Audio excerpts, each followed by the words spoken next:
ओम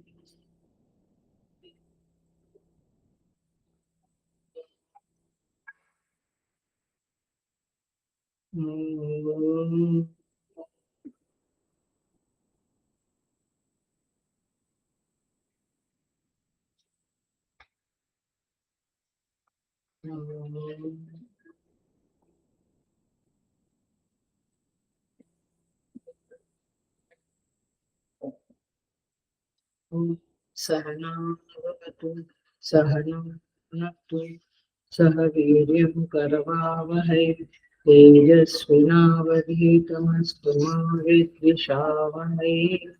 ओम शांति शांति शांति। समस्त जन कल्याणे निरतं करुणामयं नमामि चिन्मयं देवं सद्गुरुं ब्रह्म विद्वरम्।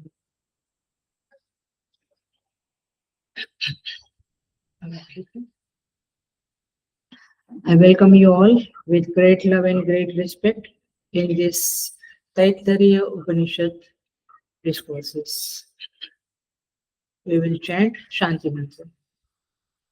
Om Shanno Mitra Sham Varunaha Shanno Bhavatvaryama Shanna Indro Bruhaspatihi Shanno Vishnu Rurukramaha Namo Brahmane Namaste Vayo Tvameva Pratyaksam Brahmasi Tvameva Pratyaksam Brahma Vadisyami Ritam Vadisyami Satyam Vadisyami Tanmamavatu तद्वक्तारमवतु अवतु माम् अवतु वक्तारम्। ओम शांति शांति शांति। ओम सहना भवतु सहनौ भुनक्तु सह वीर्यं करवावहै तेजस्विनावधीतमस्तु मा विद्विषावहै। ओम शांति शांति शांति।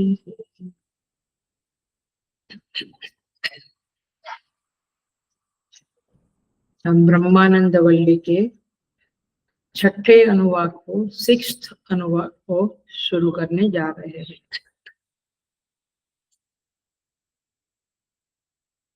We will chant sixth अनुवाक।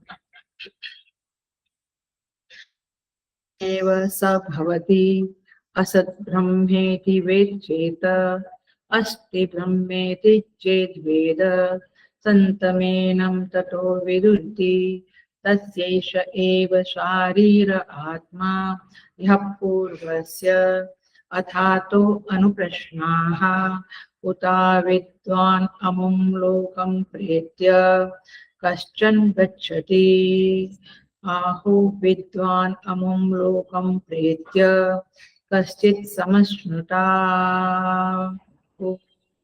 सो कामयत बहुस्यां प्रजायेति सतपोतप्यत सतपस्तप्त्वा इदगं सर्वम् असृजत यदिदं किञ्च तत्सृष्ट्वा तदेवानुप्राविशत तदनुप्रविश्य सच्च यच्चाभवत निरुक्तं चानिरुक्तं च निलयनं च अनिलयनं च विज्ञानं च अविज्ञानं च सत्यं चानृतं च सत्यम् अभवत यदिदं किञ्च तत्सत्यम् इत्याचक्षते तदप्येष श्लोको भवति।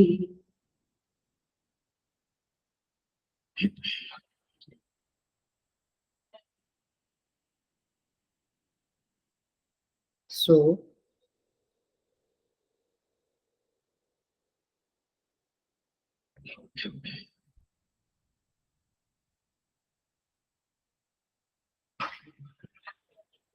षष्ठ अनुवाक सिक्स्थ अनुवाक पंचम अनुवाक में हमने आनंदमय कोश के बारे में चर्चा की, पढ़ा। ब्रह्म जो है, स्तुति माता ओपनिंग करती है, ब्रह्मविद आपनोति परम। जो ब्रह्म को जान लेता है वह ब्रह्मविद ब्रह्म ही हो जाता है, अर्थात वो ब्रह्म स्वरूप को प्राप्त कर लेता है। यह ब्रह्म कैसा है? सत्यम ज्ञानम अनंतम ब्रह्म। ये सत्यम है, ज्ञानम है, अनंतम है। कहाँ रहता है? यो वेद निहितम गुहायाम परमे व्योमन, वो हृदय रूपी गुफा में परम आकाश में विराजमान है, अर्थात हमारे हृदय में ही वह विराजमान है। वहीं पे हमें उन्हें प्राप्त करना होगा, वहीं पे ढूंढना होगा और वहीं वह प्राप्त होगा। तो ऐसे ब्रह्म को पाने के लिए 5 कोश के बारे में बातें की, जो हमने देखा था। अन्नमय कोश, प्राणमय कोश, मनोमय कोश, विज्ञानमय कोश और आनंदमय कोश। ये 5 कोश के बारे में हमने समझा था। ये पंच कोश को जब अतिक्रमण करेगा साधक, माने ट्रांसेंड करेगा, तब जाकर वह हृदय रूपी गुफा में पहुंच सकेगा। तो 5 कोश के बारे में हमने देखा। पिछले क्लास में आनंदमय कोश के बारे में देखा था और मैंने कहा था कि उसके ऊपर कुछ हम बातें करेंगे, लेकिन 8वां अनुवाक आनंदमय कोश के ऊपर ही है, तो उसका और डिटेल गहराई हम 8वें अनुवाक में देखेंगे। तो आज हम शुरू कर देते हैं 6th अनुवाक, 6th अनुवाक। अब यहाँ पे उस ब्रह्म को पाने के लिए पंचकोश को ट्रांसेंड करना है, ये बात तो हो गई। अब यह बात आती है कि ब्रह्म को सत और असत जानने वालों का भेद। माने ब्रह्म को कोई सत कहता है ऐसा कहता है, और कोई असत कहता है, तो क्या भेद है उनमें, ये बात पहले कही जाएगी। क्योंकि आप ब्रह्म को पाने के लिए हृदय रूपी गुफा में प्रवेश करें, बट पहले आपके अंदर ये श्रद्धा पक्की होनी चाहिए कि ब्रह्म है, तो ब्रह्म सत है और कि असत है, इसको जानने वालों के बारे में बताया है। दूसरा, ब्रह्मज्ञ और अब्रह्मज्ञ की ब्रह्म प्राप्ति के विषय में शंका। माने ब्रह्म को जानने वाला और ब्रह्म को नहीं जानने वाला। Are you getting? ब्रह्म को जानने वाला और दूसरे लोग कौन है? जो ब्रह्म को नहीं जानते, अज्ञानी लोग। उनका ब्रह्म प्राप्ति के विषय में क्या शंका है, वो हम जानेंगे। ये सेकंड टॉपिक है इस 6th अनुवाद में। और तीसरा टॉपिक है, प्रसंग है, संपूर्ण प्रपंच रूप से ब्रह्म के स्थित होने का निरूपण। माने ब्रह्म समस्त प्रपंच में सर्वत्र स्थित है। माने ब्रह्म सब में समाया हुआ है, सर्वत्र विराजमान विद्यमान है, ये बात भी बताएंगे। तो 3 बात इस 6th अनुवाक में बताएंगे। पहली बात, ब्रह्म है ऐसा कुछ लोग कहते हैं, ब्रह्म नहीं है माने ईश्वर नहीं है, नास्तिक लोग, आस्तिक लोग। कुछ लोग कहते हैं ब्रह्म ईश्वर कुछ है ही नहीं। ये एक टॉपिक है। दूसरा टॉपिक है ब्रह्म को जानने वाला और ब्रह्म को न जानने वाला का ब्रह्म प्राप्ति के विषय में क्या शंका है। और तीसरा है, यह ब्रह्म संपूर्ण प्रपंच में सर्वत्र विद्यमान है। He exists in everyone and everything। तो ये 3 टॉपिक के बारे में बातें होगी। आइए हम शुरू करते हैं। आई होप शांकर भाष्य सबके पास होगा, क्योंकि शांकर भाष्य के होने से ही आपको अच्छा लगेगा। फिर भी ठीक है। So we start with 6th अनुवाद। असन्नेव स भवति असत ब्रह्म इति वेद वेद चेत।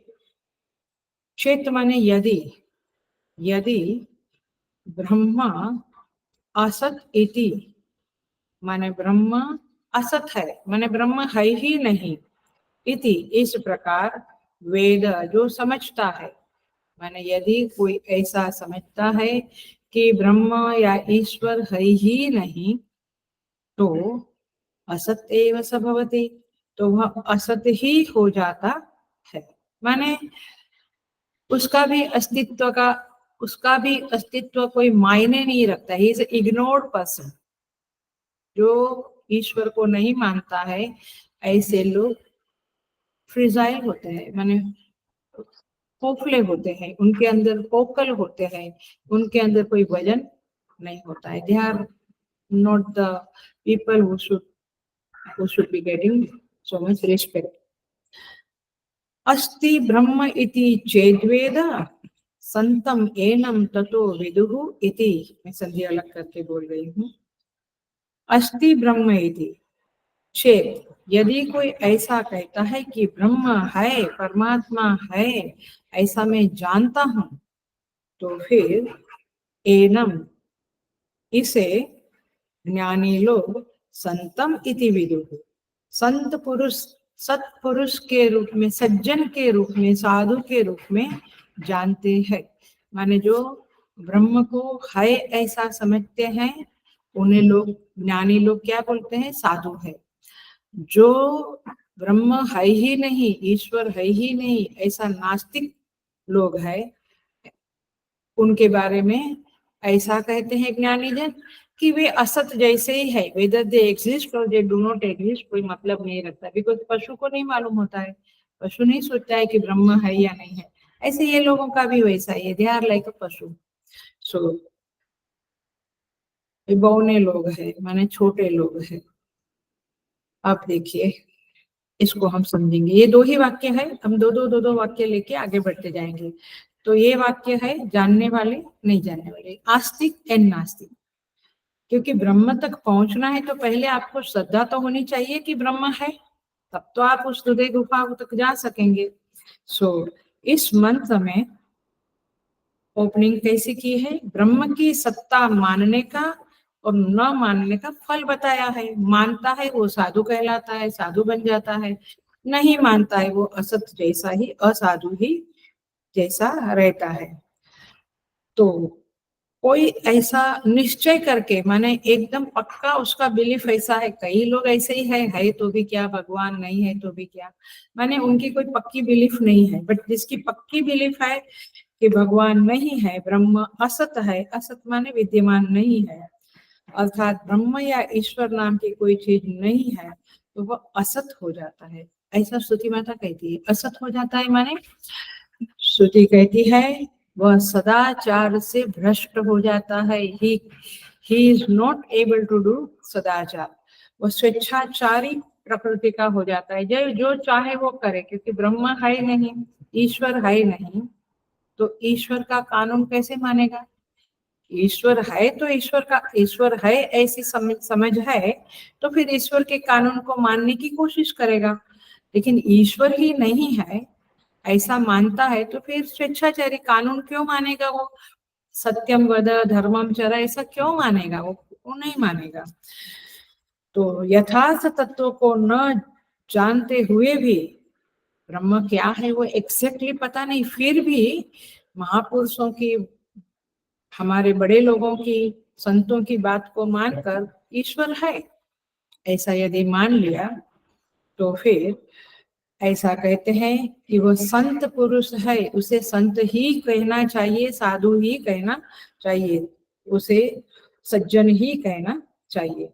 तो परमात्मा की सत्ता में विश्वास बना रहेगा। भगवान है, भगवान के कानून ऐसे है, उसे फॉलो करना चाहिए, ऐसा समझने वाले लोग आज नहीं तो कल, कभी न कभी महापुरुषों की कृपा से, गुरुजनों के आशीर्वाद से वे साधन में लगकर वे साधना करेंगे और फिर अपने लक्ष्य को प्राप्त कर सकते हैं। तो इस तरह से ये बात कही गई है। आपको लगेगा ये काफी हो गया इसके ऊपर, लेकिन अब हम जाएंगे भाष्य में। भाष्य is a very very golden भाष्य है इसका, बहुत ही जबरदस्त है। इस बात को और समझाया है, सारी बात समझाने का एक ही उद्देश्य है कि आप ये मानो कि परमात्मा है, उसके कानून है और मुझे उसको फॉलो करना चाहिए। सो देखिए, भाषा कठिन है but I will try to explain you in a simple way, फिर भी गहरा है भाष्य। 133 आपकी नई बुक में पेज नंबर 133 होगा। देखिए क्या कहते हैं भाष्यकार, कहते हैं सत असत वादिनः भेदः। जिस प्रकार असत, असत माने आपको सत माने पता है ना, सत माने जो तीनों काल में रहता है, जो तीनों काल में है उसे सत कहते हैं। असत माने जो तीनों काल में नहीं है उसे असत कहते हैं, इतना पक्का करो। सो जिस प्रकार असत माने अविद्यमान, कभी है ही नहीं कुछ, अविद्यमान पदार्थ जिस प्रकार पुरुषार्थ से संबंध रखने वाला नहीं होता, ये हिंदी भाषा है प्लस भाष्यकार की भाषा है। इसका अर्थ ये हुआ कि कोई वस्तु है नहीं, उसका पुरुषार्थ से, धर्म अर्थ काम मोक्ष, चार पुरुषार्थ, पुरुषार्थ से कोई लेना देना नहीं है। क्यों? क्योंकि वो है नहीं तो उसे पाने को कौन कोशिश करेगा, जो है उसे पाने को कोशिश करेगा। तो कैसे बोलेंगे, जो विद्यमान है वस्तु पदार्थ उसे पाने के लिए तो पुरुषार्थ होगा, बट अविद्यमान के लिए पुरुषार्थ नहीं होगा। तो अविद्यमान पदार्थ का पुरुषार्थ से कोई संबंध होता नहीं है। उसी प्रकार दिस इज एग्जाम्पल, ये लॉजिक दिया है, हेलो ये लॉजिक है। अब दृष्टांत देखेंगे। इस प्रकार असत के समान ही यदि वह ब्रह्म असत है तो फिर असत के समान पुरुषार्थ से संबंध नहीं रखने वाला हो जाता है। माने ब्रह्म पाने की कोशिश क्यों करे, पुरुषार्थ क्यों करे उसे पाने का? तो वो कौन है? माने वो ब्रह्म है। तो जो ब्रह्म असत है, अविद्यमान है, ऐसा जानता है, ऐसा उसका निश्चय है, तो कभी भी ब्रह्म को पाने का कोशिश नहीं करेगा, अर्थात वह साधन चतुष्टय इत्यादि नहीं करेगा। वो कानून को भी, ईश्वर के संविधान को भी नहीं मानेगा। ईश्वर के संविधान क्या है? वेद है, गीता महाभारत इत्यादि सब में ईश्वर के कानून भरे पड़े। सो चेत शब्द का अर्थ यदि है, यदि। अब ये हो गई बात जो असत है मानता है। अभी जो लोग ब्रह्म सत है माने ब्रह्म है ऐसा मानता है, वे लोग क्या मानते हैं देखो। इसके विपरीत जो तत्व संपूर्ण विकल्पों का आश्रय है, माने बुरा अच्छा खराब, माने जो भी है ऑपोजिट, पेयर ऑफ ऑपोजिट है, शुभ अशुभ, सारी पेयर ऑफ ऑपोजिट का जो आश्रय है वो कौन है? परमात्मा है। चाहे बुरा कुछ है लेकिन अधिष्ठान तो पर ब्रह्म ही है। तो संपूर्ण विकल्पों का आश्रय है ब्रह्म, समस्त प्रवृत्तियों का बीज रूप है। हम जितना भी काम करते हैं वो क्यों करते हैं? क्योंकि हमें पता है कि इसका फल मिलने वाला है। शुभ कर्म का शुभ फल, अशुभ कर्म का अशुभ फल मिलने वाला है, ऐसा पता है हमें। ये चारवाक वाले नहीं मानते हैं हाँ कर्म फल के बारे में। तो सारी प्रवृत्तियों के बीज में ब्रह्म ही है, क्योंकि ब्रह्म माने ईश्वर है, फल मिलने वाला है, तो हम प्रवृत्ति करते हैं। तो प्रवृत्तियों का बीज रूप है जो ब्रह्म, और संपूर्ण विशेषों से रहित भी है। माने जैसे हम काले गोरे, छोटे बड़े, गरीब तवंगर, मूर्ख बुद्धिमान, ऐसे विशेष है ना हमारे अंदर। कोई ऑफिसर, कोई क्लर्क, कोई पीयून, ये विशेषों से रहित है, उसमें कुछ भी विशेष नहीं है, माने स्पेशल कुछ भी उसको टैग नहीं लगता है कि ब्रह्म ऐसा है वैसा है। ब्रह्म ब्रह्म है, निर्विशेष है, तो संपूर्ण विशेषों से रहित है, संपूर्ण विकल्पों का आश्रय है, प्रवृत्तियों का बीज है। और तीसरा क्या बताया, संपूर्ण विशेषों से रहित ऐसा कोई ब्रह्म है, ऐसा यदि कोई मानता है, जानता है, तो फिर ब्रह्मवेत्ता लोग, ज्ञानी लोग उसे सदरूप समझते हैं, माने साधु समझते हैं, संत समझते हैं, सज्जन, सत्पुरुष, महापुरुष समझते हैं। इस तरह से ब्रह्म के बारे में बातें हुई। अब पूर्व पक्ष खड़ा हो गया, माने शंका करने वाला खड़ा हो गया। वो कहते हैं तो फिर ऐसा है तो ब्रह्म के अस्तित्व के अभाव के विषय में शंका क्यों की जाती है? Why people don't believe that Brahma is there? ऐसा क्यों मानते हैं कि ईश्वर नहीं है? ऐसा क्यों माना जाता है? यद्यपि ईश्वर माने ब्रह्म सारे विकल्पों का आश्रय है, निर्विशेष है, प्रवृत्तियों का बीज रूप है, तो भी लोग उसको ऐसा क्यों समझते हैं कि वो नहीं है? माने वाई नास्तिक पीपल बिलीव कि ईश्वर नहीं है? ये क्वेश्चन आया, क्योंकि हम तो कहते हैं कि ईश्वर है बट नहीं है। तो सिद्धांती माने अब उसका आंसर देते हैं। वेरी ब्यूटीफुल आंसर है। आप यदि इसको प्रैक्टिकली समझेंगे तो इस दुनिया में कोई नहीं है जो आपकी बिलीफ को हिला सके। आपकी जो बिलीफ है कि ईश्वर है, ब्रह्म है, उस बिलीफ को हिला कोई नहीं सकेगा, क्योंकि आपके अंदर ये क्लैरिटी आ जाएगी। देखिए क्या कहते हैं, हमारा यह कथन है कि ब्रह्म व्यवहार से परे है। व्यवहार माने व्यवहार में दो लोग होते हैं या दो चीज होती है। मैं कंप्यूटर चलाया तो एक मैं और एक कंप्यूटर। मैं पानी पिया तो एक गिलास पानी का है और मैं है। मैं आपसे बात किया तो आप है, मैं है, दो होता है। ब्रह्म कैसा है? एकमेव अद्वितीय। तो वह एक है और वो व्यवहार से परे है, माने वो खाना पीना देखना सोना, ये जो व्यवहार है वो व्यवहार वाला नहीं है, वो व्यवहार से अतीत है, इज बियॉन्ड द व्यवहार, म्हणजे ट्रांजेक्शन, ये जो जगत में करते हैं ना उससे परे है। इसलिए लिसन केयरफुली, हेलो, व्यवहार के विषयभूत पदार्थों में ही, माने सारा जगत क्या है? व्यवहार वाला है, सबका ट्रांजेक्शन चलता रहता है।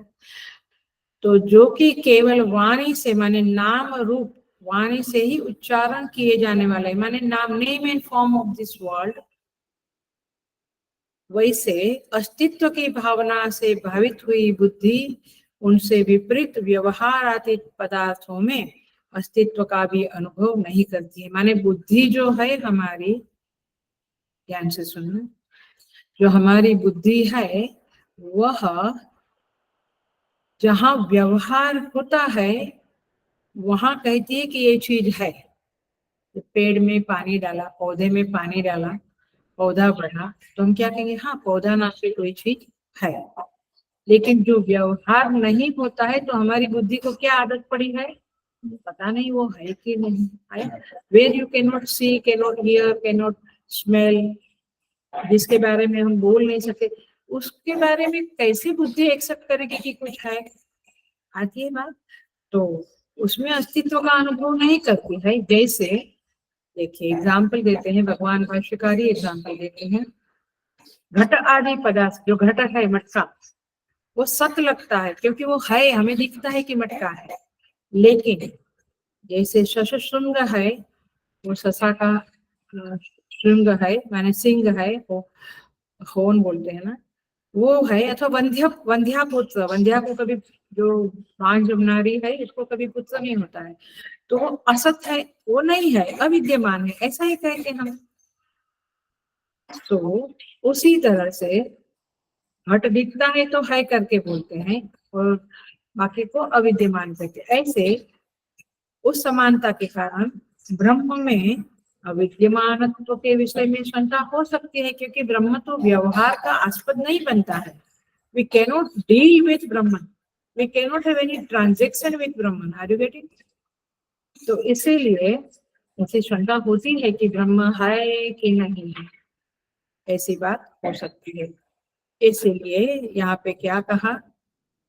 ब्रह्म, वेद, ब्रह्म है ऐसा जानता है वो साधु कहलाता है, और जो ब्रह्म नहीं है ऐसा कहता है वो असत हो जाता है।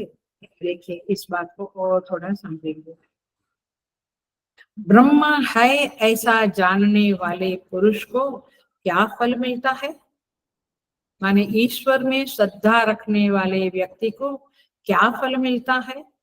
तो देखो कहते हैं ब्रह्मवेत्ता लोग इस प्रकार जानने वाले ऐसे श्रद्धालु व्यक्ति को क्या प्राप्त होता है? कहते हैं ब्रह्म रूप से परमार्थ सत स्वरूप को ही वह प्राप्त हो जाता है। माने धीरे धीरे आगे बढ़ते, श्रद्धा है तो आज नहीं तो कल वो ब्रह्म को प्राप्त करेगा, ये उसको फल मिलता है।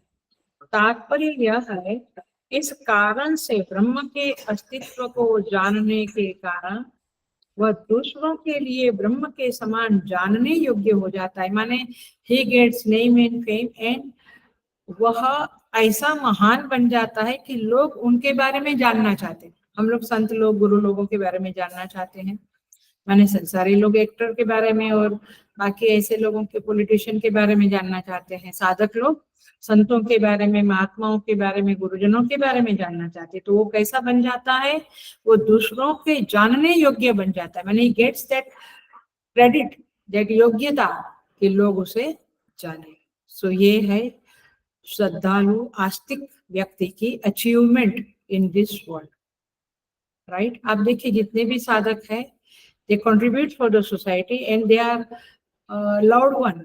उन्हें लोग प्यार करते हैं, प्रेम करते हैं, और लोग उन्हें रिस्पेक्ट करते हैं। अथवा अब देखो, अब दूसरा पॉइंट बताते हैं। जो पुरुष ब्रह्म नहीं है ऐसा मानता है वो अश्रद्धालु है, correct, he is no faith.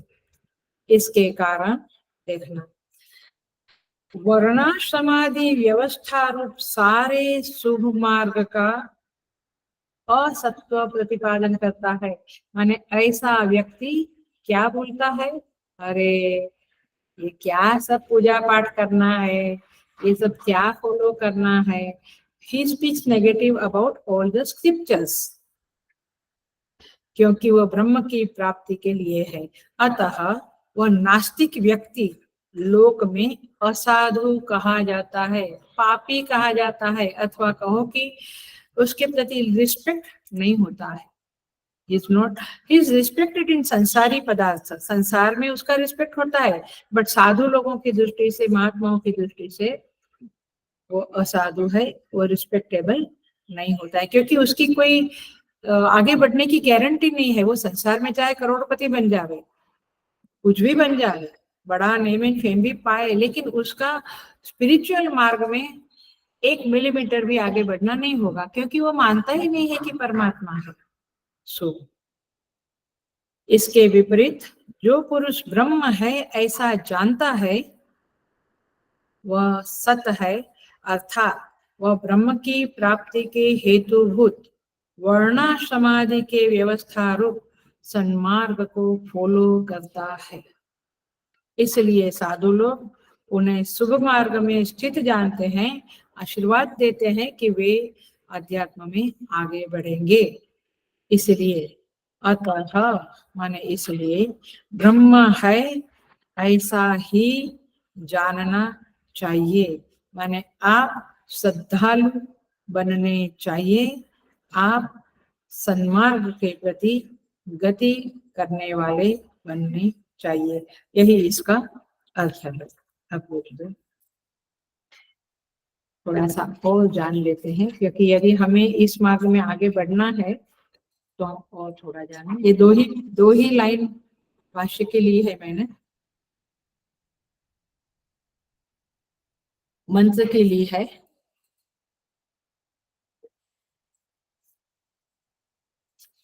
One second. Okay, सो दो ही लाइन ली है मैंने, पहली 2 लाइन ही लिया है। क्या? एक तो ये ब्रह्म असत है ऐसा मानने वाले नास्तिक लोग को क्या फल मिलता है? ब्रह्म है ऐसे आस्तिक वादी लोगों को क्या फल मिलता है। ये दो बात ही चल रही है, दो लाइन ही भाष्य की मंत्र की चल रही है, उसी के संदर्भ में मैं और थोड़ा बताएंगे। तो जो परमात्मा में श्रद्धा रखने वाले लोग हैं उन्हें ही यो वेद निहितम गुहायाम ये बात सच लगेगी और वही उसके लिए प्रयत्न करेगा। ये कन्वे करना चाहती है स्तुति माता। तो इसीलिए आप विश्वास रखें कि ईश्वर है, विद्यमान है, सर्वत्र विद्यमान है। नास्तिक जो है उसकी क्या गति होती है जानिएगा। उसकी मान्यता में ईश्वर नहीं, ब्रह्म नहीं, इसलिए कोई कानून नहीं, इसलिए उसके पास कोई लक्ष्य नहीं है, आध्यात्मिक लक्ष्य नहीं है। संसार में चाहे लक्ष्य हो, गाड़ी बंगला चाहिए, लक्ष्य प्राप्त करते हैं, लेकिन अध्यात्म में जो मोक्ष पुरुषार्थ है उसके साथ उसका कभी भी संबंध नहीं बनता है।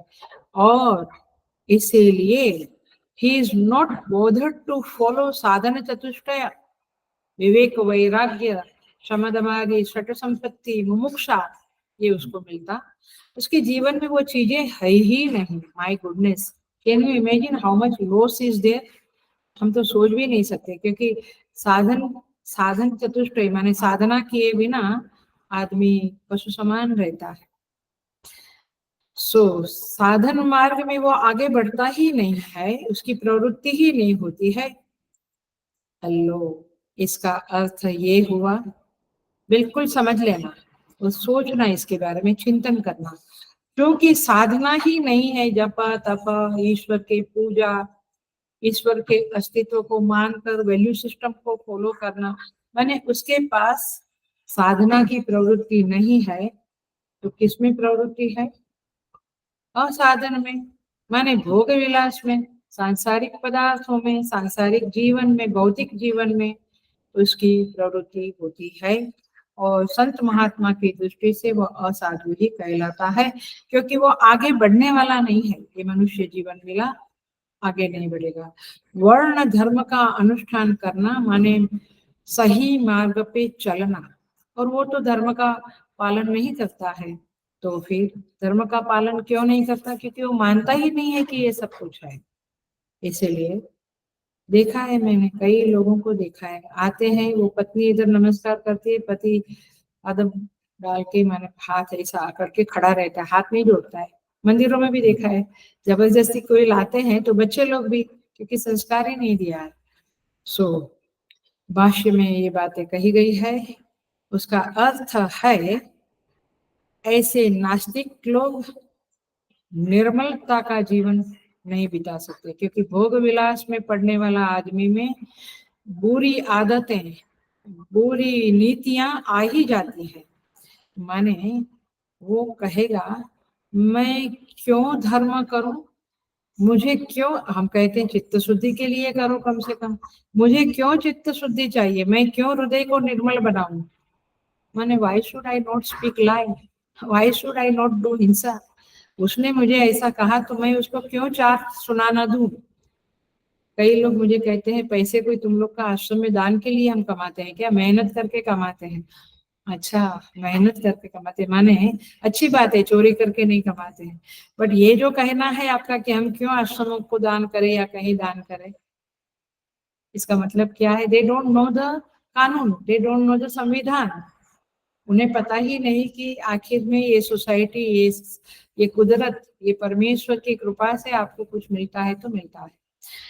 तो कहते हैं मैं क्यों सत्य बोलूं, वो झूठ बोलता है तो मैं क्यों सत्य बोलूं। कोई ना, ऐसी मान्यताएं समाज में बहुत है। ऐसे प्रश्न करते हैं। तुलसीदास जी कहते हैं सुर नर मुनि सब के यह रीति, स्वार्थ लाग करे सब प्रीति। उनका प्रेम भी झूठा होता है, नास्तिक लोग सच्चा प्रेम नहीं कर सकते हैं। स्वार्थ लाग सब ही कर प्रीति, ऐसे लोग स्वार्थ के लिए प्रेम करते हैं। समाज सेवा करते हैं लोग, लेकिन क्या कहते हैं, देखो कुछ प्राप्त तो होगा तो समाज सेवा में आनंद है। माने समाज सेवा से उनको नेम एंड फेम मिलता है, तो कुछ तो मिलता है, तो वे लोग समाज सेवा करते हैं। निस्वार्थपने से सेवा करना बहुत कठिन है। लेकिन जो साधु है, जो समझता है, जो ईश्वर को जानता है, ईश्वर के कानूनों को जानता है, वो क्या कहता है? सच बोलने से मुझे शांति लगती है, प्रसन्नता रहती है, चित्त में शुद्धि लगती है। I don't feel any guilt. I मेरे हृदय में कोई गिल्ट नहीं रहता है। I am always peaceful. तो सुन लेना, ध्यान से सुन लेना। तो जगत मुझसे यदि धोखा करे तो भी मैं क्यों उनसे चीटिंग करूं? क्योंकि मैं चीटिंग किया तो मेरा मन खराब होगा, गिल्ट होगा। तो मैं उनके साथ धोखा नहीं करूंगा। Are you getting the difference between? जो टाइटल है, इस मंत्र का टाइटल देखिएगा, जो सत्य सत्य को मानने वाले और असत्य को मानने वालों के फल क्या है। माने परमात्मा को, उसके कानून को नहीं मानने वाले, माने पाठ पूजा, ये धीरे धीरे फिर वो इतने भोग विलास में गर्क हो जाएंगे, गर्त हो जाएंगे कि फिर उन्हें वैल्यू सिस्टम फॉलो करने में, फॉलो ना करने में कोई तकलीफ नहीं होगी। ये साधु क्या कहता है? ये जो सत्पुरुष है, जो ईश्वर में आस्तिक है, ईश्वर के अस्तित्व को मानने वाला है, वो क्या कहेंगे? ये मेरा स्वार्थ है कि मैं धोखा ना करूं तो मुझे निर्मलता मिलती है, इसलिए मैं धोखा नहीं करता, इसलिए I am not doing cheating, इसलिए आई एम नॉट स्पीकिंग लाई, क्योंकि मुझे मेरी निर्मलता छिन जावे ऐसा कुछ नहीं करना है। तो इसलिए सच्चा स्वार्थी तो साधु है, क्योंकि वो ये स्वार्थ देखता है कि भाई मुझे कुछ गड़बड़ नहीं करना है, नहीं तो मेरा मन कलुषित होगा और ऐसे मैली चादर ओढ़ के कैसे मैं जाऊं अपने भगवान के पास में, कैसे जाऊं? सही सही वैल्यू सिस्टम और सही जीवन जीने का लाभ है कि मैं सन्मार्ग से च्युत नहीं होऊंगा। आई विल नॉट बी, माने सन्मार्ग में मैं चलता रहूंगा, सन्मार्ग से मैं हट नहीं पाऊंगा, मुझे कोई हटा नहीं सकता है। देखिए, कभी कभी परिवार में बहुत संस्कार होता है, तो बच्चे लोगों को सिखाया जाता है कि आगे तुम कितना भी आगे बढ़ो, कभी रिश्वत नहीं लेना, भ्रष्टाचार नहीं करना। कहता है ठीक है, फिर वो रिश्वत नहीं लेता है, वो भ्रष्टाचार नहीं करता है। बट बट देखो, ये एक कैटेगरी के लोग हैं, ये भी आप समझे, हम भी शायद हो सकते हैं।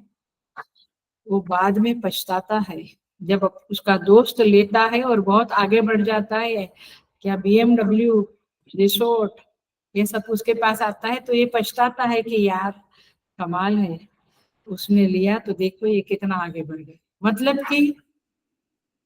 मतलब कि आप शास्त्र को समझना होगा, और इसलिए स्वाध्याय, मुझे लगता है 24 घंटे में 1 घंटा स्वाध्याय करना is not a problem, it should not be a problem. 1 घंटा में थोड़ा स्वाध्याय करो, थोड़ा भजन करो, बट करो। ये व्यक्ति को, जो सच्चा साधु है, सच्चा ईश्वर का भक्त आस्तिक है, उसे समझता है कि शुद्ध आचरण करने से मेरे जीवन में लाभ है और मैं सन्मार्ग में आगे बढ़ पाऊंगा और लक्ष्य जो ब्रह्मनिष्ठा है वहां तक मैं जा पाऊंगा। तो इसीलिए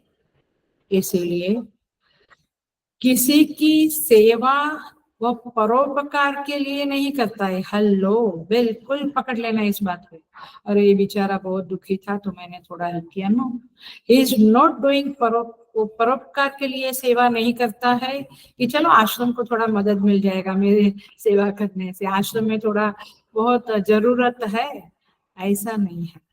वो स्वार्थ के लिए करता है कि मैं सेवा करूंगा तो मेरा अंतःकरण निर्मल होगा, इसलिए मैं सेवा करता हूँ। ना कि आश्रम वालों को मेरे बिना उनका आश्रम नहीं चलेगा या उनको मेरी बहुत जरूरत है, ऐसा नहीं समझता है। मैं उपकार करता हूँ, ऐसा नहीं समझता है वो। उसकी समझ क्या है, उसका विजन क्या है? By doing this I am achieving purity of the mind, that's the point. So ये है राइट विजन। तो सच में जब इंसान ऐसा सोचता है तब वो सन्मार्ग में आगे बढ़ता है। बट बेसिक चीज है कि वो ईश्वर से डरता है, ईश्वर से भीरू रहता है, माने ईश्वर के बनाए हुए कानून को फॉलो करता है। इसीलिए रहीम कहते हैं, संत रहीम हो गए। वे कहते हैं रहीम न आप ठगाइए और न ठगिए कोई। रहीम, आप खुद ठग जाओ लेकिन किसी को आप ठगो मत। आप ठगे सुख उपजे और ठगे दुख होए। माने तुम ठग गए तो फाइन, इट्स ओके, लेकिन आप किसी को ठगा तो आपको दुख होना चाहिए। अपना उल्टा है, संसारी लोगों का उल्टा है। क्या है? जब दूसरे को चीट करके बच्चा आता है तो माँ बाप किसी कहते हैं शाबाश, अब तो मेरा बेटा है। कितनी गलत फहमियां है। यहाँ पे कहते हैं कि कोई आपको चीट कर डाला, ठीक है, जो भी है, लेकिन आप किसी को चीट किया तो फिर आपको रात को नींद, रातें आपकी बिगड़ जाएगी, नींद नहीं आएगी। ऐसा स्वभाव होना चाहिए, ये साधु का स्वभाव है। तो इस तरह से नास्तिक व्यक्ति, कंक्लूजन, नास्तिक व्यक्ति कभी भी साधु नहीं हो सकता, ही कैन नॉट बी। इसीलिए भगवान गीता में कहते साधु रेव समन्तव्य सम्यक व्यवसितो ही सह। जो ईश्वर को मानता है, ईश्वर के मार्ग में आगे चलने का संकल्प लेता है, बुद्धि में निश्चय करता है कि I will follow the path of धर्म, वह व्यक्ति, भगवान कहते हैं श्री कृष्ण, साधु रेव समन्तव्य, उसे आप साधु ही मानो। भले वो गलतियां करता है बीच में, लेकिन उसका निश्चय, उसके अंदर डिस्क्रिमिनेशन पावर पक्का है कि ये सन्मार्ग पे ही मुझे चलना है। तो इस तरह से यहाँ पे कहते हैं कि ये प्रश्न, ये जो 2 लाइन है उसमें ये बहुत सारी बातें है।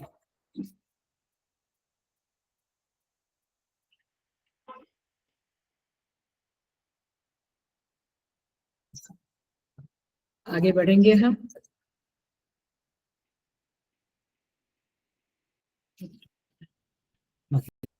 आगे बढ़ते हैं, 2 लाइन हो गई, अब आगे कहते तस्य एष एव शारीर आत्मा यह पूर्वस्य। कहते हैं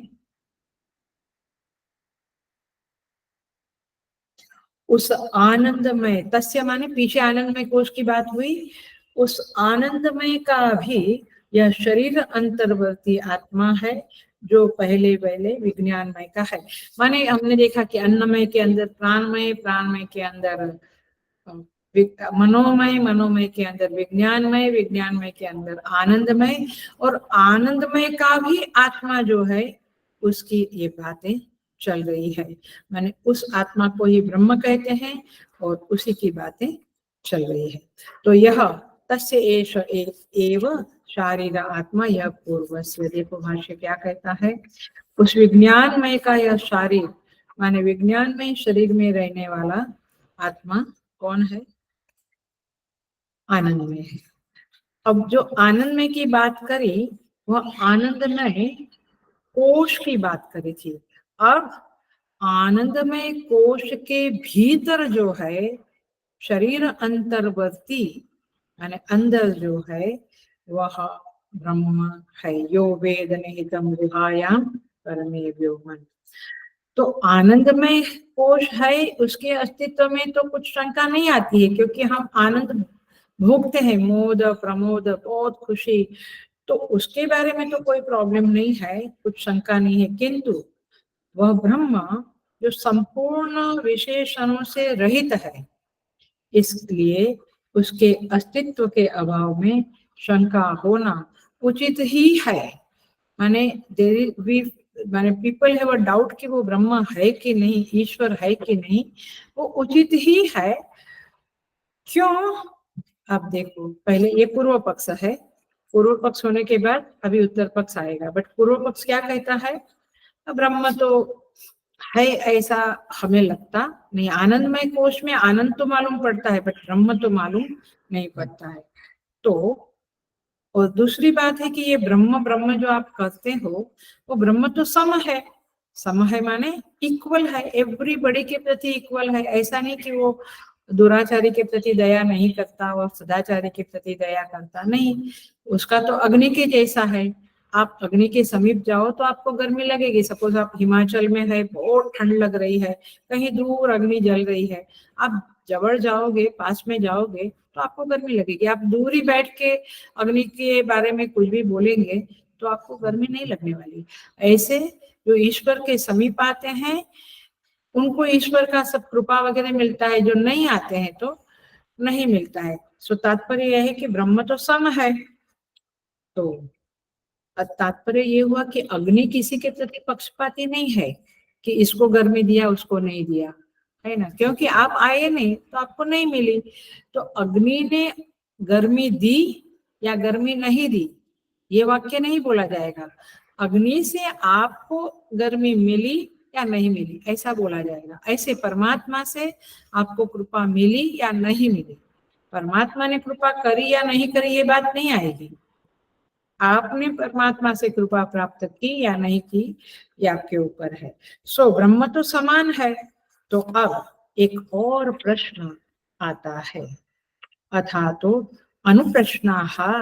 अब शिष्य गुरु से प्रश्न करता है। देखिए क्या प्रश्न करता है। बेसिकली तो स्तुति माता ही इस तरह से प्रश्न उठाती है। क्यों उठाती है? क्योंकि स्तुति माता ये कन्वे करना चाहती है कि ब्रह्म की सत्ता को मानो, उस ईश्वर को मानो। इसका अर्थ क्या हुआ? उस ईश्वर के कानून को मानो, संविधान को मानो, ये जगत के संविधान को मानो। पहले तो जानो समझो फिर उसको फॉलो करो। तो ब्रह्म की सत्ता का प्रतिपादन करने के लिए श्रुति स्वयं प्रश्न उपस्थित करती है। अथा तो अनुप्रश्नाः। क्या प्रश्न है? देखो, उता विद्वान अमुम लोकम प्रेत्य कश्चन गच्छति, अर्थात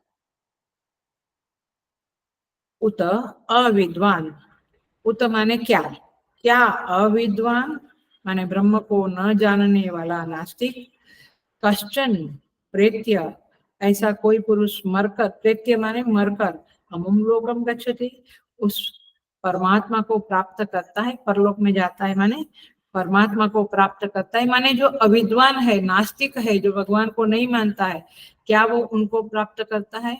क्योंकि परमात्मा तो सम है तो उसको तो ऐसा कुछ होना नहीं चाहिए। बट मैंने अभी अग्नि का एग्जाम्पल दिया, उसको आप अच्छी तरह से समझ। और दूसरा वाक्य है आहो, आहो माने अथवा, विद्वान अमुम लोकम प्रेत्य कश्चित समश्नुता। विद्वान माने ज्ञानी, ज्ञानी जो आस्तिक है, जो ब्रह्म को मानता है, वो मरकर इस परब्रह्म को प्राप्त होता है।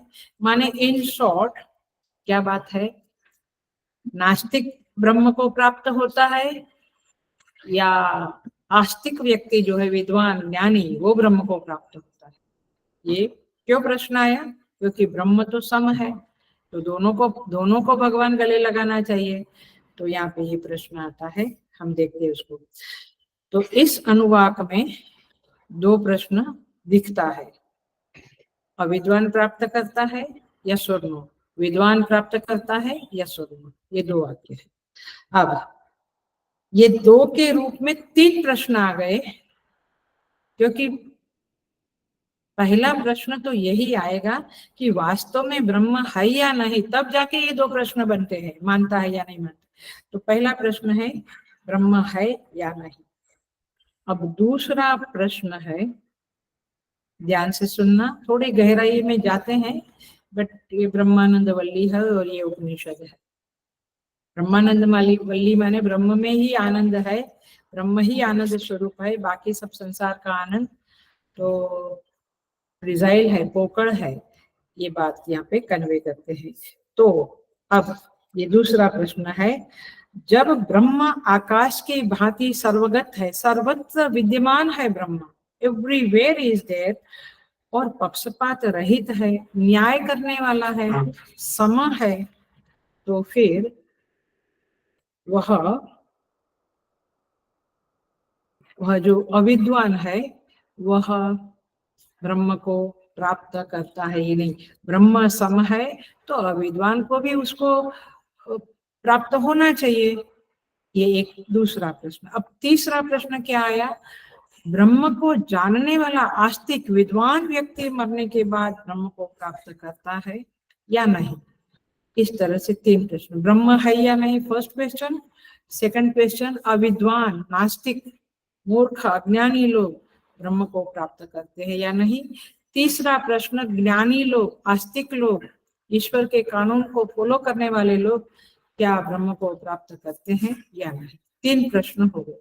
अब ब्रह्म को प्राप्त करते हैं या नहीं या कौन करता है, ये यदि आपने जान लिया तो फिर आप उस कैटेगरी के बनने की कोशिश करेंगे क्योंकि आपको ब्रह्म चाहिए। सो ये पॉइंट हो।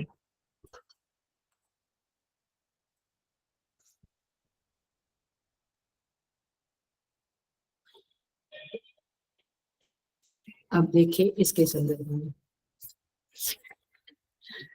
तो ब्रह्म तो आकाश की भांति सर्वत्र विद्यमान है और पक्षपात रहित है। तो अविद्वान जो जीव जगत ईश्वर के बारे में कुछ नहीं जानता है, दुनिया की सारी चीजें भले जाने, बड़ा साइंटिस्ट हो, बड़ा डॉक्टर हो, बड़ा जो भी संसार की बातों में चाहे सब कुछ जानता है, लेकिन वह व्यक्ति ब्रह्म को प्राप्त करेगा नहीं। यदि अविद्वान की को प्राप्त नहीं होता है ब्रह्म, तो सम होने के कारण विद्वान को भी प्राप्त नहीं होना चाहिए, है ना। एक माँ है, वो 2 बेटों के प्रति सम है, लेकिन एक को वो दूर कर देती है तो दूसरे को भी दूर कर देना चाहिए। ऐसे हम देखते हैं घरों में भी बोलते हैं चल निकल जा, क्यों, क्योंकि दुराचारी है। बट यहाँ क्या कहते हैं कि अविद्वान को प्राप्त नहीं होता ब्रह्मा, तो विद्वान को भी प्राप्त नहीं होना चाहिए। तो विद्वान पुरुष ब्रह्म का अनुभव करता है या नहीं, तो उत्तर में कहते हैं, देखो उसका आंसर क्या आएगा, थोड़ा सा बोल के फिर चले जाएंगे, हम भाष्य में चले जाएंगे। सो उत्तर में कहते हैं कि ब्रह्म क्या है, सृष्टि का कारण है। आपको थोड़ी देर में मालूम पड़ जाएगा। तो सृष्टि का कारण जो है, तो इसीलिए उसके कारण ही हम जीवित है। एग्जाम्पल, मिट्टी है, किसका कारण, घट का कारण। तो मिट्टी के कारण ही घट जीवित है, मिट्टी हट गई तो घट नहीं रहेगा। तो उस परमात्मा के कारण ही हम जीवित है। को हे वाण्यात का प्राण्यात यदेश आकाश आनंदो न स्यात्। यदि ये परमात्मा आनंदमय परमात्मा न होते तो किसको जीने की इच्छा होती, कौन इस जगत में काम करना चाहता, आनंद मिलता है तब तो हम काम करते हैं, चेष्टा करते हैं। तो इस तरह से यहाँ पे बात को भी हम भाष्य के अंदर प्रवेश कर जाते हैं। सो आगे 133 आपने देख लिया, अब आगे का पेज आएगा जहाँ पे ब्लॉक है विद्वत अविद्वत भेदेन ब्रह्म प्राप्तो आक्षेपः। ब्रह्म की प्राप्ति में विद्वान और अविद्वान का फर्क क्यों करते हैं आप, अविद्वान को क्यों भगवान नहीं मिलते, क्यों परमात्मा नहीं मिलते, जबकि परमात्मा तो सम है, इक्वल है टू एवरीबॉडी। तो देखिए अब उसका भाष्य थोड़ा सा देखते हैं। आकाश आदि का कारण होने से ब्रह्म विद्वान और अविद्वान दोनों के लिए समान है, क्योंकि वो कारण है। जो कोष होता है, अभी एक छोटी सी बैंगल बनी और एक लंबा हार बना सोने का, गोल्ड का, तो गोल्ड को कोई फर्क नहीं है। आप कहेंगे कि ये तो छोटी सी बैंगल है और ये लंबा हार है। Gold is not unequal to anybody, it's all your from your side. जैसे अग्नि सम है, अग्नि किसी के प्रति अनइक्वल नहीं है, बट आप दूर बैठे हैं तो आपको अग्नि की गर्मी नहीं मिलती है, अग्नि की कृपा नहीं मिली, आप पास में गए तो मिली। तो अग्नि तो समान है, ऐसे परमात्मा भी समान है, क्योंकि वह कारण है, द कोज है। तो यहाँ पे शंका क्या है कि तो अविद्वान को भी यदि विद्वान को ब्रह्म की प्राप्ति होती है तो अविद्वान को भी ब्रह्म की प्राप्ति होनी चाहिए। देखिए अब कहते हैं, कोई विद्वान अर्थात ब्रह्मवेत्ता इस शरीर को छोड़कर जाता है तो उसे तो परमात्मा को प्राप्त, वह तो परमात्मा को प्राप्त हो जाता है, लेकिन जो अविद्वान है वो नहीं होता है। तो ऐसा क्यों होता है, तो यहाँ पे कहते हैं,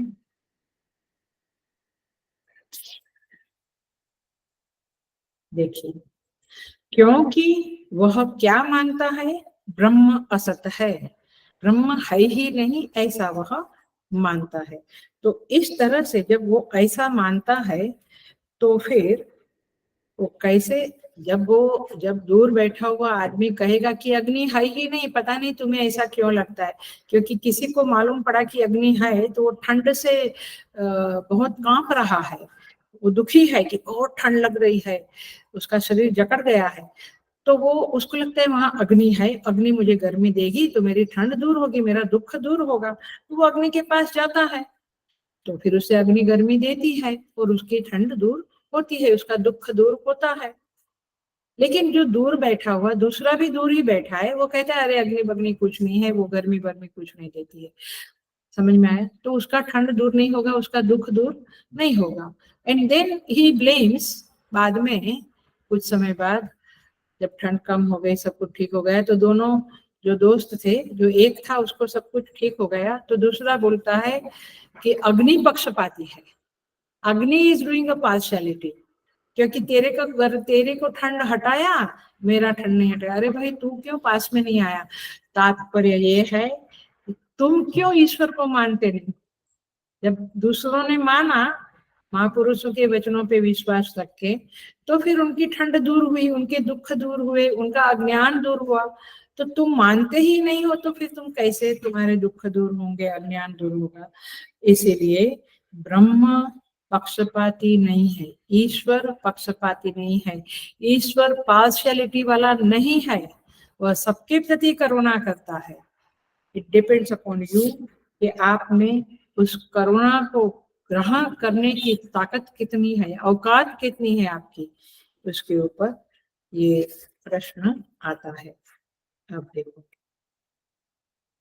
यहाँ पे इसका और डिटेल आएगा थोड़ा सा।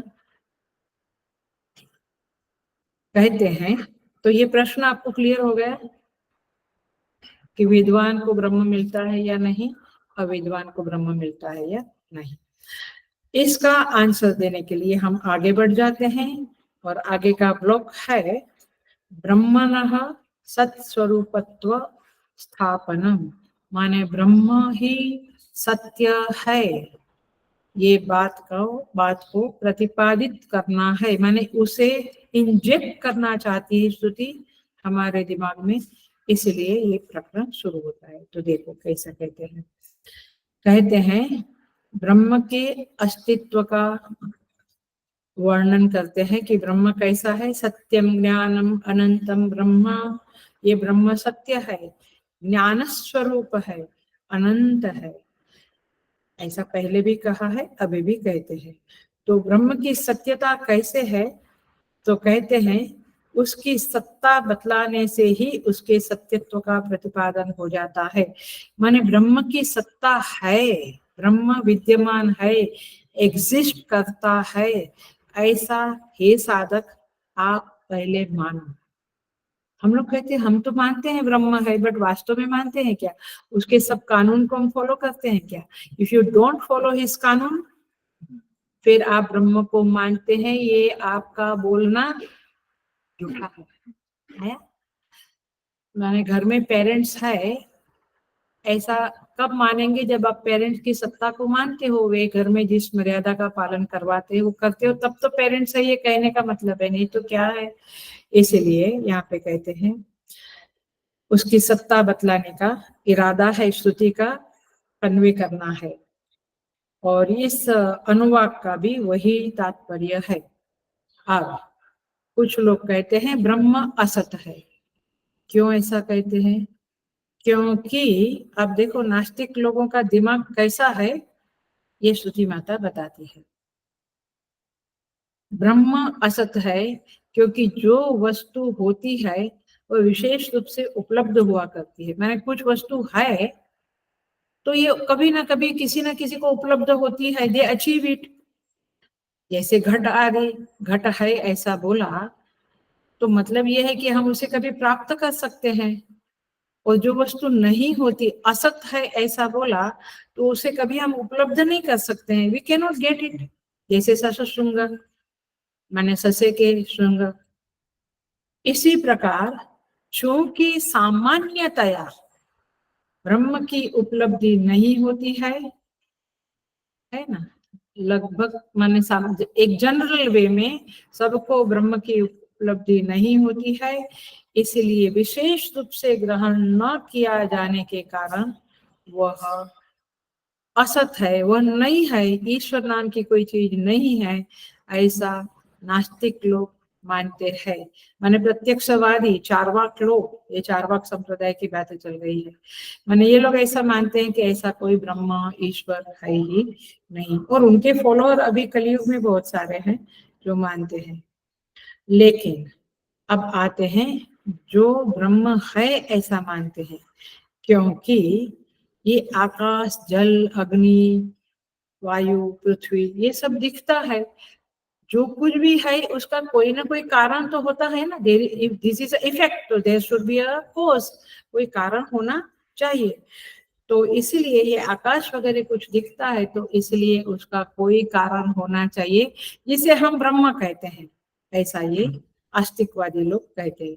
माने कारणत्वात्, हेतु क्या देते हैं, कारणत्वात्, ये जगत जो दिखता है उसका कोई कारण है, इसीलिए ब्रह्म नहीं है, ऐसा मत बोलो, ऐसा आपका सोचना गलत है।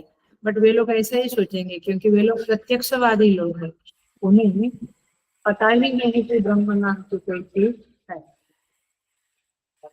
तो ब्रह्म से उत्पन्न हुआ आकाश आदि संपूर्ण कार्यवत दिखने को आता है। We are experiencing this effect, जिससे किसी वस्तु का जन्म होता है वह पदार्थ होता ही है, जिससे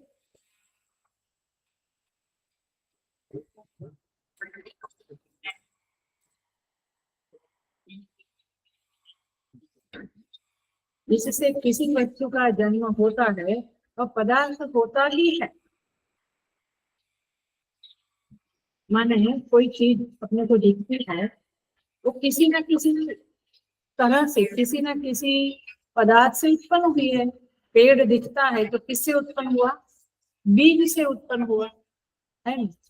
घट है तो किससे उत्पन्न हुआ, मिट्टी से। तो कोई ना कोई कारण से उत्पन्न होता है, तो फिर इसीलिए उस कारण को है माने एग्जिस्ट करता है ऐसा मानना पड़ेगा। माने पेड़ बना, पौधा बना तो बीज है करके मानना पड़ा, बीज नाम की कोई वस्तु नहीं है, पौधा ऐसे ही बना, ऐसे तो नहीं होता। तो जगत बना है, जगत की रचना हुई है, जगत हमें दिखता है तो उसका कोई तो है, जिसके उसका कोई कारण है जिसके कारण ये बना, तो वो कारण तो होना ही चाहिए। तो इसीलिए वह ब्रह्म है ऐसा हम मानते, ब्रह्म नहीं है ऐसा नहीं मानता है। यहाँ पे भाष्यकार कहते हैं कि लोक में देखा गया है जैसे घट और अंकुर आदि के कारण मृत्तिका एवं बीज आदि, माने घट है तो मिट्टी के अस्तित्व को मानना पड़ेगा, अंकुर है, पौधा है तो बीज के अस्तित्व को मानना पड़ेगा, ऐसे जगत है तो उसके बनाने वाले, उसका कोई कारण है जिसे हम ब्रह्म कहते हैं, उसे मानना पड़ेगा। माने वो है ऐसा प्रमाणित होता है। कई लोग अपने बच्चों का बहुत तारीफ करते, बोलते हैं कि हमारे बच्चे कहते हैं कि ब्रह्म होता, आपका भगवान होता तो दिखाई देता था। जरा उसको समझाओ कि ये पौधा बना है तो तू आर्गुमेंट कर कि बीज दिखाई दे, बीज दिखाई देगा, नहीं देगा। ये एक्सटेंड नहीं करना इस एग्जाम्पल को, बट एग्जाम्पल है। तात्पर्य ये है कि कन्विंस हो जावे हमारी बुद्धि में कि वो अस्तित्व, वह परम तत्व परमात्मा विद्यमान है, सर्वत्र वह विराजमान है, वह है। इसीलिए यहाँ पे कहते हैं लोक में असत से उत्पन्न हुआ कोई भी पदार्थ देखा नहीं जाता। माने कुछ है ही नहीं, आपका किचन में आपका डब्बा खाली है, शक्कर नहीं है, चाय नहीं है, कुछ भी नहीं है और चाय बन गई, ऐसा होता है। माने इफ देर इज नो, कोई वस्तु है नहीं, उससे कुछ कुछ वस्तु बन गई, ऐसा होता है। लकड़ा ही नहीं है और आपका फर्नीचर बन गया, नहीं होता है। गेहूं चावल ही नहीं है और खाना बन गया। तात्पर्य ये है कि असत माने अविद्यमान वस्तु से कुछ वस्तु बन गई, ऐसा जगत में देखा नहीं जाता। इसीलिए कुछ है नहीं ब्रह्म नाम की चीज और जगत बन गया। आइए दृष्टांत पकड़ा आपने, दृष्टांत का दृष्टांत। ऐसा नहीं होगा यदि नाम रूप आदि कार्यवर्ग आदि प्रपंच असत से उत्पन्न हुआ, कुछ था नहीं और ये भी ये बिग बैंग वगैरह जो जो बहुत सारी थियरीज है जगत के उत्पन्न होने की, तो ये सारी थियरी को काटते हुए भगवान भाष्यकार ये भाष्य लिख रहे हैं। तो कुछ था नहीं और जगत बन गया, तो असत से उत्पन्न हुआ, तो वो तो निराधार है। माने ऐसा जो बन गया, तो फिर वो बना हुआ चीज का आधार क्या है? वो कुछ है ही नहीं है। जैसे आप कॉटन से कुछ घर बनाया या ऐसा कुछ बनता है, तो वो वास्तव में आधारहीन है, निराधार है, खाली दिखावे का है। सो इस तरह से ब्रह्म है ये आपको मानना पड़ेगा। यदि कार्य वर्ग असत से उत्पन्न होता, माने प्रपंच, तो ग्रहण किए जाने पर भी असदात्मक ही ग्रहण किया जाता। माने वह वस्तु वास्तव में नहीं होती थी, वो दिखावे का कुछ, जैसे दिखावे का कुछ रहता है ऐसा रहता था। तो इसलिए ब्रह्म है ये आपको मानना पड़ेगा। और एक कर लेते हैं, यहाँ पे कहते हैं ब्रह्म है, लेकिन ये ब्रह्म तो बीज और मृत्तिका माने मिट्टी के समान अचेतन है, जड़ है, ऐसा माने तो वो माने पूर्व पक्ष जबरदस्त है। वो कहते हैं कि फिर तो आपका ब्रह्म जड़ होना चाहिए। तो यहाँ पे आप आ जाइए, मंत्र के अंदर आ जाइए। यहाँ पे कहते हैं सो कामयत, मंत्र में शब्द आया, मैं थोड़ी आगे बढ़ी, मंत्र में शब्द आया सो कामयत, उसने कामना की, बहुश्याम प्रजा ये मैं बहुत बन जाऊं, स तपो तप्यत, उसने तप किया, स तपस्तप्त्वा इदम सर्वम असृजत यदिदम किंच, उसने तप करके ये सृष्टि को बनाया। तो अब सो कामयत शब्द जो है उसके संदर्भ में और पिछले वाक्य के संदर्भ में अब देखो क्या कहते हैं कि ब्रह्म है ऐसा आप बोलते हैं, तो फिर वो तो अचेतन होगा, वो तो जड़ होगा, मिट्टी के समान और बीज के समान। सिद्धांति कहते हैं, उत्तर पक्ष कहता है अरे भाई एग्जाम्पल को इतना क्यों लंबाते हो, खींचते हो? कहते हैं नहीं, क्योंकि वह कामना करने वाला है। सो कामयता, उस ब्रह्म ने कामना की। चेतन के बिना कोई कामना कर सकता है? ये लैपटॉप कामना कर सकता है कि मैं दूसरा लैपटॉप पैदा कर डालूं? कामना किसके मन में होती है? ये डिजायर किसके मन में होती है? जो चेतन वाला है, चाहे पशु हो पक्षी हो, जो भी चेतन है तो कामना है। तो यत्र यत्र कामः तत्र तत्र चेतन क्योंकि अस्थि मानना पड़ेगा कि कामना है तो चेतन है। लोक में कोई भी कामना करने वाला अचेतन नहीं हुआ सकता। जड़ वस्तु, ये ग्लास ये नहीं कहेगा कि मैं दो बन जाऊं, और वो कामना नहीं करेगा कि मेरे को BMW मिले। कामना इंसान करेगा, मनुष्य करेगा। तो अब शंका करते हैं, 2 मिनट में ज्यादा लूंगी। कामना करने वाला होने से तो फिर वो हमारे जैसा अनाप्त काम बन गया, अपूर्ण कामना वाला बन गया। माने वो तो अपूर्ण है, पूर्ण नहीं है, उसको तो पूर्ण कहते हैं। तो हेतु देते हैं, क्या हेतु दिया कि वो अनाप्त काम नहीं है, वो अपूर्ण नहीं है, उसकी कामना में वो स्वतंत्र है। न स्वातंत्र्यता कहते हैं, वो स्वतंत्र है।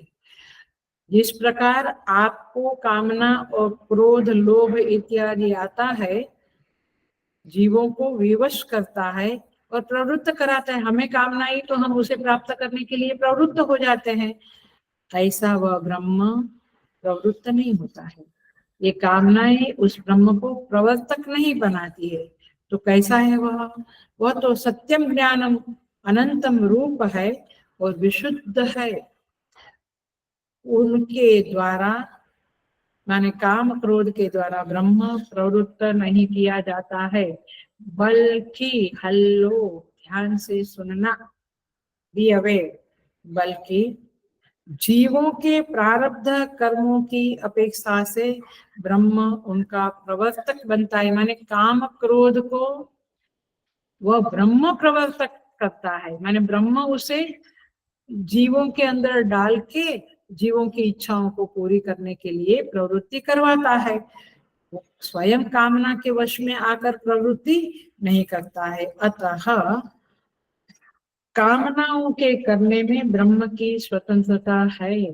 इसीलिए ब्रह्म आप्त काम ही है, उसने सब कामनाएं उसकी पूरी हुई है। लेकिन सो कामयत, उसने कामना की, ऐसा कहा जाता है कब?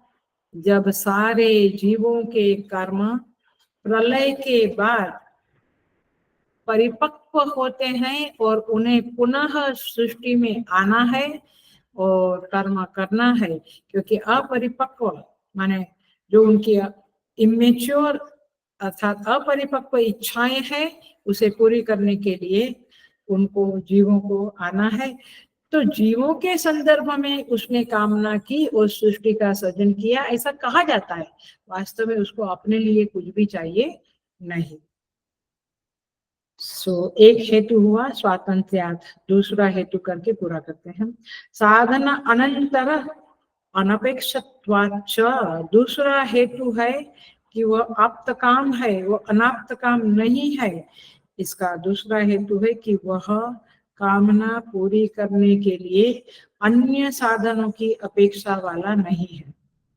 माने जैसे हमें कुछ देखना है तो आंख की जरूरत है, कुछ सुनना है तो कान की जरूरत है, उसको तो साधनों की जरूरत है। अब ये लैपटॉप की जरूरत है, प्रवचन करना है, पानी की जरूरत है, पुस्तक की जरूरत है, उसको कुछ भी जरूरत नहीं है। साधन अनंतर अनपेक्षत्वाच्च, ये दूसरा हेतु हुआ। तो इसीलिए कामनाओं के विषय में ब्रह्म की स्वतंत्रता है। देखो क्या कहते हैं भगवान गोस्वामी तुलसीदास जी, क्या कहते हैं? बिनु पग चलई करई बिनु हाथ सुनई बिनु कान, कहते पैर के बिना वो चलता है, कान के बिना वो सुनता है। तात्पर्य ये है कि उसे साधन की जरूरत नहीं है। जिस प्रकार धर्मादि कारणों की अपेक्षा रखने वाली अन्य जीवों की अनात्मभूत कामनाएं, माने क्या कामनाएं है? मुझे धर्म करना है, मुझे धन चाहिए, मुझे निरोगी बनना है, बहुत सारी कामनाएं हैं। तो ये जीवों की कामनाएं कैसी है? अपने आत्मा से अतिरिक्त देह और इंद्रिय रूप अन्य साधनों की अपेक्षा वाली होती है। उसको धर्म करना है तो हाथ चाहिए, पैसा चाहिए, आंख चाहिए, सब कुछ चाहिए, कान चाहिए, तो अपेक्षा है। लेकिन परमात्मा को कोई साधन की अपेक्षा नहीं है। उस प्रकार ब्रह्म को निमित्त आदि की अपेक्षा नहीं होती है। तो फिर आप बताइए, माने ये समाधान, ये सिद्धांत ही कहता है कि ब्रह्म को ऐसा मत सोचिए, सो कामयत, उसने कामना की, वो तो आपके कारण कामना की, क्योंकि आपके कर्म परिपक्व हुए थे तो आपको सृष्टि में जाना था, तो परमात्मा ने आपको भेजने की कामना की। तो ब्रह्म की कामनाएं होती कैसी है? उसकी कामना का स्वरूप क्या है? वो कहता है कि मैं बहु श्याम प्रजा ये थी, मैं बहुत बन जाऊंगा। ये क्या है? ये उसकी कैसी कामनाएं है? तो उसके संदर्भ में आगे देखेंगे। भाष्यकार कहते हैं, बहुत सुंदर कहते हैं, किम तरहि स्वात्मनो अनन्यया, वे स्वात्मा से उनकी कामनाएं अनन्य होती है। माने कामनाएं उसके अंदर शांत हो गई होती है, अनन्य होती है, माने शांत हो गई। हमारी कामना बाहर निकलती रहती है, उनकी कामनाएं सब शांत होती है। तो ऐसे जो ब्रह्म है उसने क्या कहा? माने श्रुति माता कहती है, मंत्र देखिए, बहुश्याम प्रजा येति, मैं बहुत बनूं। फिर स तपो तप्यत, तप किया, तप करके उसने सृष्टि का सर्जन किया। इस बात को हम अगले क्लास में, माने 3 मई को, नेक्स्ट फ्राइडे को देखेंगे। ओम पूर्णमदः पूर्णमिदं पूर्णात् पूर्णमुदच्यते पूर्णस्य पूर्णमादाय पूर्णमेवावशिष्यते। ओम शांति शांति शांति। हरि ओम। श्री गुरुभ्यो नमः। हरि ओम। Thank you.